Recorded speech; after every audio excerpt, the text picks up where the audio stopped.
Halo semua, perkenalkan nama saya Putri Kedosala Neno. Saya mahasiswa dari Prodi PGSD, Fakultas Keguruan dan Ilmu Pendidikan, Universitas Nusa Cendana Kupang. Pada video kali ini saya buat untuk memenuhi tugas saya dari mata kuliah Pendidikan IPS di SD dengan materi isu dan masalah sosial budaya dalam pengajaran IPS. Selamat menyaksikan. Tren globalisasi dan keragaman budaya. Yang pertama, globalisasi inti katanya adalah global, yang artinya bumi atau dunia. Globalisasi artinya suatu keadaan atau kondisi di mana isu dan masalah-masalah yang ada menyangkut berbagai bangsa dan negara atau bahkan seluruh dunia.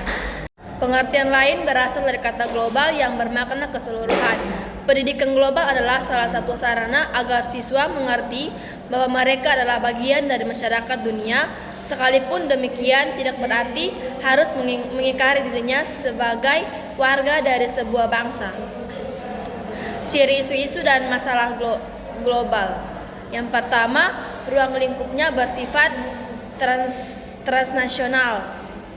Yang kedua, isu-isu dan masalah-masalah yang hanya dapat diselesaikan melalui tindakan multilateral. Pengertian lain berasal dari kata global yang bermakna keseluruhan. Pendidikan global adalah salah satu sarana agar siswa mengerti bahwa mereka adalah bagian dari masyarakat dunia. Sekalipun demikian tidak berarti harus mengingkari dirinya sebagai warga dari sebuah bangsa. Ciri isu-isu dan masalah global. Yang pertama, ruang lingkupnya bersifat transnasional. Yang kedua, isu-isu dan masalah-masalah yang hanya dapat diselesaikan melalui tindakan multilateral. Yang ketiga, konflik, dan yang keempat, masalah dan isu-isu yang mempunyai sifat terus-menerus atau persisten. Yang kelima, isu dan masalah terkait dengan hal lain. Yang kedua itu keanekaragaman budaya dapat diartikan sebagai suatu keadaan di mana suatu masyarakat memiliki lebih dari satu perangkat, gagasan, tindakan, dan hasil karya. Keanekaragaman budaya bisa diperkenalkan sejak usia sekolah dasar. Di Indonesia sejak kelas 3 dimulai dengan memperkenalkan perbedaan-perbedaan yang ada pada siswa di kelasnya. Yang ketiga, pembelajaran IPS dalam era globalisasi dan keragaman budaya. Pengajaran keanekaragaman dalam IPS harus mengandung tujuan, yaitu yang pertama, mampu mentransformasi bahwa sekolah akan memberikan pengalaman dan kesempatan yang sama kepada semua siswa, baik putra maupun putri, sekalipun mereka memiliki perbedaan budaya, sosial, ras, dan kelompok etnis. Yang kedua, membimbing para siswa untuk mengembangkan sikap-sikap positif dan mendekati masalah perbedaan budaya, ras, etnis, dan kelompok agama. Yang ketiga, mendorong siswa untuk tidak jadi kelompok yang dirugikan dengan cara memberikan keterampilan dalam mengambil keputusan dan mengembangkan sikap-sikap sosial. Nah, yang keempat, membimbing para siswa mengembangkan kemampuan memahami saling keterhubungan dan ketergantungan budaya dan mampu melihatnya dari pandangan yang berbeda-beda. Sementara pengajaran globalisasi dalam IPS harus mengandung tujuan sebagai berikut. Yang pertama, mampu menanamkan pengertian bahwa sekalipun mereka berbeda tetapi sebagai manusia memiliki kesamaan-kesamaan. Yang kedua, membantu para siswa untuk mengembangkan kemampuan pemahaman bahwa bumi dihuni oleh manusia yang memiliki saling ketergantungan dan lebih banyak memiliki kesamaan budaya daripada perbedaannya.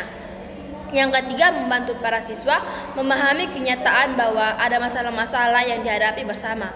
Dan yang keempat, membantu siswa mengembangkan kemampuan berpikir kritis terhadap masalah-masalah dunia dan keterampilan menganalisis informasi yang diterimanya.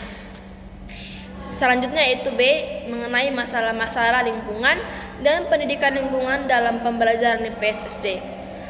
Sesuai dengan perkembangan zaman dan kemajuan peradaban manusia, maka ada usaha-usaha yang dilakukan manusia untuk mengubah, mengolah, dan menaklukkan alam. Usaha-usaha yang dilakukan oleh manusia itu pada gilirannya membawa dampak pada perubahan tatanan lingkungan alam yang ada. Seringkali dampak yang ditumbuhkan dan lingkungan alam itu sedemikian rupa sehingga sehingga tidak menguntungkan juga bagi kehidupan manusia. Bencana alam seperti banjir, bahaya kekeringan, kelaparan, tanah yang tandus, polusi udara, tanah dan air, baik secara langsung maupun tidak langsung bersumber dari ulah manusia juga. Selanjutnya C, yaitu masalah-masalah hukum ketertiban dan kesadaran hukum dalam pembahasan PSSD.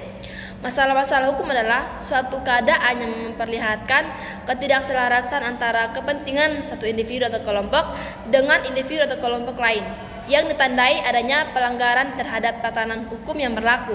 Di sinilah pentingnya kesadaran hukum yang dimiliki oleh setiap individu atau anggota masyarakat sehingga suasana tertib, aman dan damai dapat terwujud.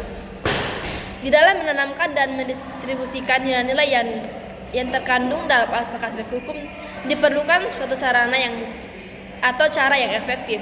Salah satunya ialah melalui pengintegrasian aspek-aspek hukum dengan bidang IPS. Penggabungan kedua aspek ini akan memberikan kontribusi yang besar terhadap pembentukan warga negara yang baik. Karena pada hakikatnya IPS bertujuan untuk membentuk warga negara yang baik melalui pemahaman terhadap pengetahuan dan kemampuan di dunia berinteraksi secara positif dan aktif dengan lingkungannya. Selanjutnya yaitu D, masalah-masalah kesadaran hukum dan pendidikan kesadaran hukum warga negara dalam pembahasan PSSD. Yang pertama, masalah-masalah kesadaran hukum. Manusia sejak dilahirkan memerlukan proses interaksi dengan manusia lain. Dalam melakukan interaksinya, manusia selalu menghadapi dua lingkungan, yaitu lingkungan fisik atau alam dan lingkungan sosial atau masyarakat. Contoh lingkungan fisik yaitu bagaimana manusia